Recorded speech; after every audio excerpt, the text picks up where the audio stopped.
For Tuesday, the primary day, February 9th, as voters are going to pull into the school main entrance here, they're going to be progressing down to the main parking area.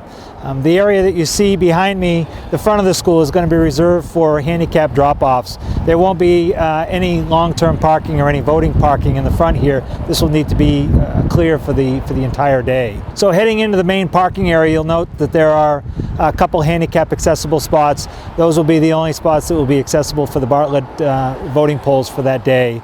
Everything else will be registered voters will be parking down beyond that.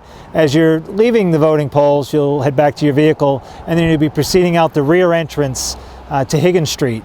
So that will avoid any extra congestion back out on the Mass Road for any cars that are trying to turn back in. If you need to turn into in front of the building for drop-off, we'd expect you to pull back out on the Mass Road and then pull back into the main section for your parking spot. Now, there are some designated parking spots along Mass Road that are properly marked, so we'd ask you to park in those and not to park in any of the hash marks or in front of any of the fire hydrants where it says no parking. The Goffstown Police Department would like to remind voters to utilize the commercial business parking lots only for business purposes only. We don't think it would be appropriate, nor do the business, I think, would appreciate if people were parking there simply to go to the polls to vote. So please keep that in mind, that those businesses are private property and are for business shoppers only.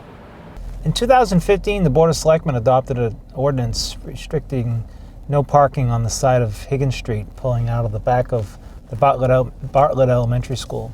As you can see, no parking during school hours on this side.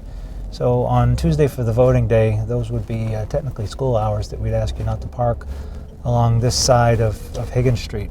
Certainly we don't want you to block any driveway access as well, nor this particular intersection here at Cross Street.